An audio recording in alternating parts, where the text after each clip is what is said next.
Okay, well look, thank you very much for having me. As mentioned a moment ago, I'm the CEO of Freedom Drone Consulting, and I've been a pilot since I was about the age of 4 or 5 years old, and luckily Cass is not in the room today, but I'll tell you why and how that happened and how I actually got into drones. Leonard Hall is also the Chief Technology Officer. He's in South Australia at the moment, so we can't come over here, but we've got Ken here instead who's taken over his role. So we'll just click through. There we go. Okay. So basically, Freedom Drone Consulting is a consulting company. We've actually put together the first Australian drone. It's a VTOL system there.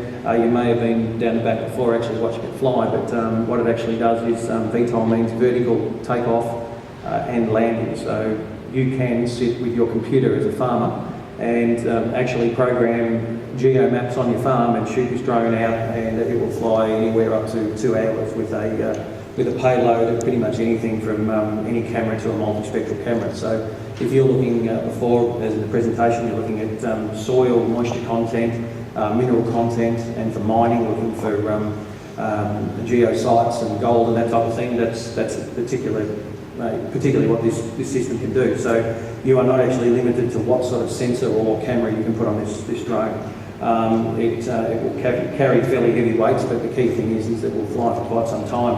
I am actually the owner of Lording Estate, so I am actually a farmer. We've got hands to show it. I'm a Blonde Equitane and Brahman farmer as well as an olive farmer. So and we've got 2 farms again between Yea and down here in Nyora, Victoria.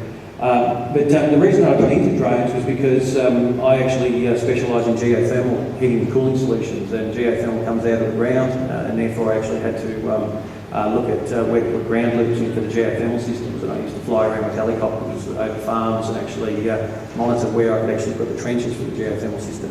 And this is when I got into drones, because I'm actually able to put this thing up in the air for virtually nothing, instead of paying $1,500–1,600 an hour for flying a helicopter. I've also got an advanced diploma of agribusiness from Goulburn Uplands TAFE. Now, basically, the reason for flying is that's me as a little tacker there. That's my dad. He was a fighter pilot in the Air Force, and as I said, I was flying for quite some time. And I just remember flying over the farm one day, and I'm really upset with my dad because he's put the house where my helipad was, so I can't land here anymore. What I could see was when I was flying over the farm, I could see virtually anything and everything that was going on, where cattle are, what my grass content's like, weeds, and where a fence is broken. But now again, I don't have to do that with a plane or helicopter because I've got a drone.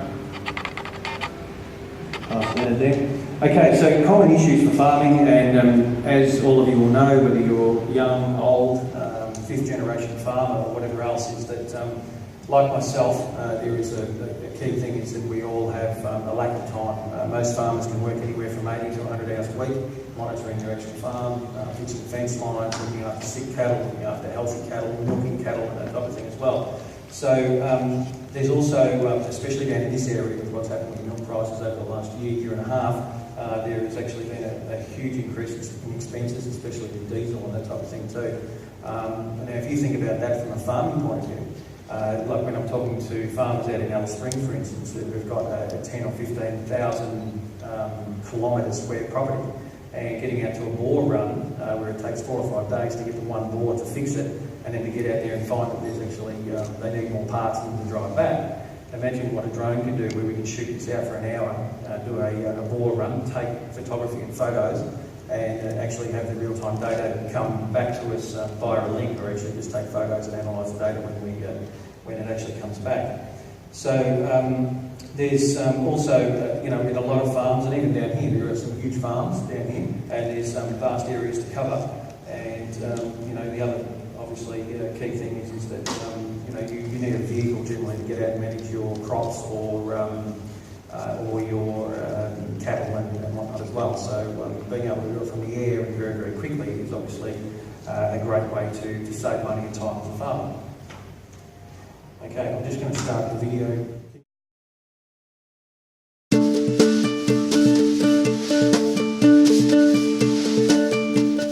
Hi, I'm Wayne Lording, owner of Lording Estate and CEO of Freedom Drone Consulting, and I'm here today to show you why drones are effective in agriculture. As a lot of farmers will tell you, they're very, very time poor, and also too, profit margins are decreasing in many areas of agriculture in Australia, and prices are really going up and expenses are going up. So this is a really effective way of farming and helping you with time management and also saving you money. The reason why I got into drones was I actually used to, and still do, actually install geothermal systems where you put loops in the ground, and I use drones for aerial surveillance to see where the loops would go and where we could potentially put a dam for thermal conductivity. I'm actually a helicopter and fixed wing pilot, and I remember flying over the farm one day and I realised that, wow, you can see an awful lot from the sky. Drones are very, very good for monitoring of cattle, monitoring of fence lines, weed detection, pest detection. I've used drones to actually muster cattle as well. Being a farmer, you can have a tree come down on a fence, and all the time with cattle, as you would know, if you back off onto a state forest or something like that and the cattle get out, it's very, very hard to find those cattle. You've got to get on horseback or something like that. Cattle are normally never near roads, but you can shoot a drone out and actually find those cattle and find out where they are and try and get them back that way. A lot of farmers actually ask me how hard are these devices to fly. They're actually really, really easy, and I mean you can get a lot of information and you can look at a lot of videos on YouTube on how to fly them, but a DJI like this actually has a beginner's mode where you can actually put it into a safe mode where it's not going to fly off on you, and they are very, very easy to fly. So if you are a farmer, and I know I've spoken to a lot of farmers and they've found it hard to embrace technology, don't be scared. You can contact someone like myself and we can come out and teach you how to fly one of these. But one thing I will say is these things are a weapon, and some of the really, really big drones, like one of our agricultural drones, has a wingspan of over 2 meters and it's almost like a light plane. So ensure that you use these effectively, but also very, very safely. So again, remember safety, and get onto the CASA website and look at the rules and regulations for your application in agriculture.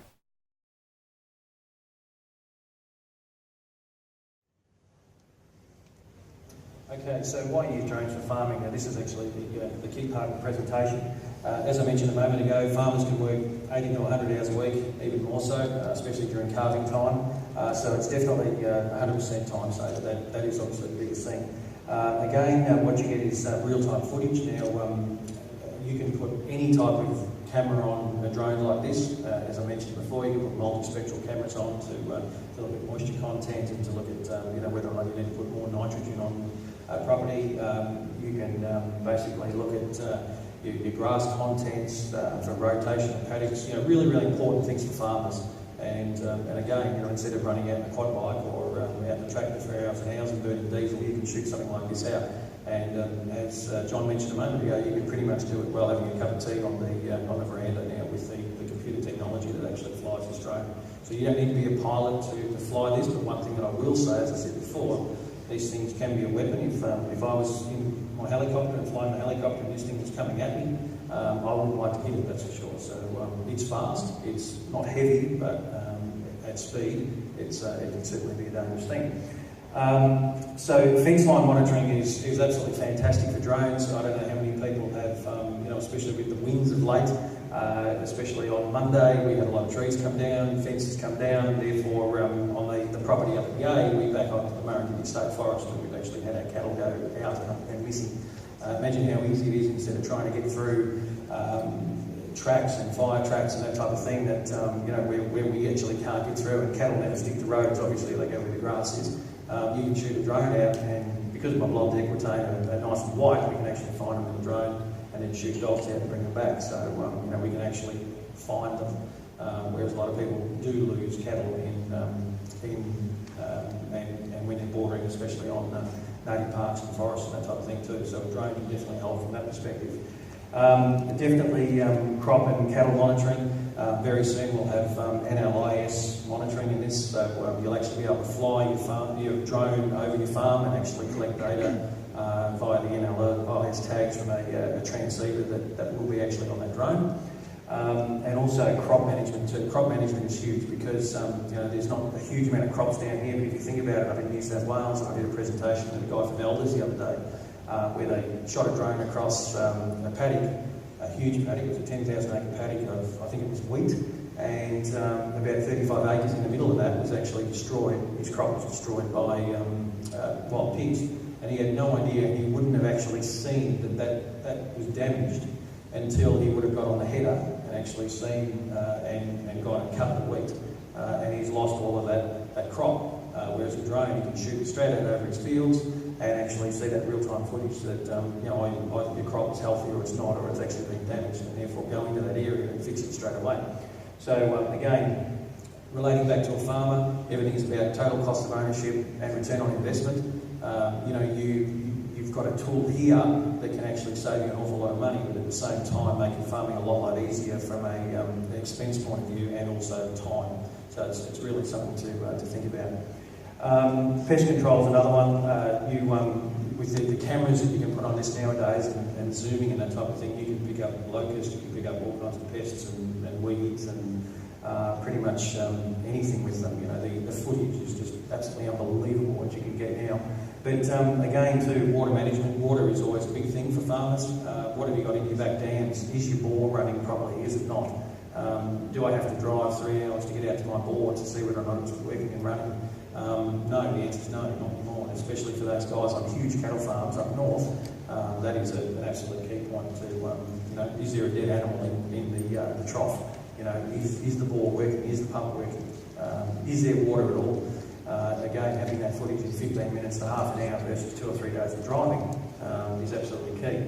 Paddock rotation is obviously another one. How much grass have you got in one paddock? Do I need to move the cattle or the sheep or the llamas or whatever you've got to another paddock? So you can monitor from up above. You can do low flying, you can do high flying, and just check out how your grass is actually going. And also, obviously, how is the grass growing? Is it dry? Is it not? Do we need to irrigate? And again, seeing it aerially rather than being on a quad bike or a tractor makes it an awful lot easier. And also for geosurveying, that's obviously another really, really big thing too. So that's from a mining point of view. But if you want to come out and see this fly today, I know there are other presenters, and I don't want to take people away from the other presenters, but I think we're going to fly this at 3:30 and 4:30 again as well. We've had it running out there and getting really good footage of the event too. But as I said, that machine there is we're farmers, we've designed it, we're engineers, and so basically it's made by farmers for farmers, and it's extremely well priced. It's $95,000 less than any of our competitors. It's even close, and not even our competitors cannot even get close to what that can actually do. But you can buy a whole drone, put your own camera on it for around about $8,500, which is, as I said, about $95,000 cheaper. So we priced it for you, being a farmer, that's a very affordable asset. And if you think about how quickly that pays for itself, it's a great thing. And that comes with software and everything as well. All right, current limitations now. You've probably seen an awful lot of drones out there. One of the things that really upsets me is that farmers will go into JB Hi-Fi, or they'll go into another organisation and they'll get sold a drone that actually cannot do the job that farmers want. Most drones out there today have a very limited battery life, and they'll only fly for 10 to 15 minutes maximum. I've seen and been up in Queensland when I've been looking at blonde Equitain cattle and Brahmans to bring down and whatnot. People have come to me and said, look, this drone was sold to me for an agricultural need, and I can only fly it for 10 or 15 minutes, and I have to enlighten them and tell them that it is a hobby drone. So, you need to look at your application. How long do you want that bird in the air for, and what data do you want to collect? As I said, this will fly for 2 hours, no problem. And collect as much data as you need. And if you're going up and down paddocks and that type of thing, 2 hours is a huge amount of flight time. So really, when you're buying a drone, be really careful to not be sold something that you don't need. Okay, that is a key message for farmers, because I'm seeing it everywhere. You're spending huge amounts of money and they're getting a drone, and unfortunately, that drone does not do what the farmer needs it to do. So, another key thing there too is that obviously battery life. Battery life is very, very small on most drones, and that's what gives the limitation of 10 to 15 minute flight time. When you start putting loads on that, like larger cameras and payloads, battery life goes down. Again, short flight times, small payloads at the moment. There are not too many drones out there that can lift heavy weights, but that will change. And you know, this is one of the fastest growing industries in the world now. So goodness knows where this is actually going to go. It'll be fantastic when drones can lift hay bales, that's for sure. It'll be really, really nice to get it delivered to the hay shed instead of going out and collecting in the paddock. And again, short range is a really hard thing for a farmer. I mean, you know, unless you've got you know, a 5 acre or a 10 acre or a 20 acre hobby farm, drones can definitely you know, be a waste of money unless you want to use it as a hobby and take photos and that type of thing as well. But as I said before, technology is evolving. It is evolving so rapidly, and you know, the changes that we keep making to our models to suit farmers and that type of thing is you know, definitely something that's moving very, very fast. And again, price too is absolutely massive. A lot of the agricultural drones of $50, $70, $90, $100,000 plus, and then for somebody to come out and actually do a crop monitoring or some pictures or something like that of your farm, it can cost up to $3,000 an hour and $10,000 for a day, whereas you can buy a drone for under that. So just think about that when you're actually purchasing drones. All right, the future of drones in agriculture, definitely herd detection, as I mentioned a moment ago. There will be solutions very soon for looking at NLIS tags and monitoring which cattle are in what paddocks and sheep and whatever else. So anything that's got an electronic tag on it, you'll be able to monitor from the drone from a height. Heat detection is another thing that's coming out. So when your livestock are on heat, that will be something that you'll be able to pick quite soon and actually monitor on the NLIS tag which animal that is that's coming into heat, and obviously or your herd, and then get ready to put your bull or your ram or whatever into your paddock. More advanced electronics, like that drone there has got a terrain following radar. It'll have collision detection. It's got GPS tracking. But there are so many different things changing with drones on a daily basis. Really, it's even hard for us to keep up. But again, as farmers, you know, that keep it simple, stupid rule is a good thing to keep when you're using a drone in agriculture. Especially with something like this too, you've got auto flight planning. So if you've got your farm and you don't want it to go outside your fence line, you can geo-map via GPS and put your fence lines in, and that drone will not fly outside your fence line. Or you can actually geo-map one particular paddock and have that drone just fly back and forward to collect data on your property. So don't be scared. If you're a farmer and you can't embrace technology, it's actually something quite easy to fly this unit. You don't actually have to fly. A computer will actually do it. So up to 100-kilometre range, and it's actually that simple. And software advancements, if you looked at the software that comes with this system, if you've got software out there that you want to integrate with, you want to put agricultural packages into this software, and this software is all open source, so you can certainly put a lot of different agricultural packages in and actually have it all integrate and run together and collect any and every bit of data that you want. The only thing is, when the data comes back, just make sure that you know actually how to monitor it. So that's pretty much it. So obviously this is the Freedom VTOL there, and if you want to again come down and watch this flying, we'll only be here for today, but you're more than welcome to come down the back, just past the dam, over to the north there, and that's pretty much us.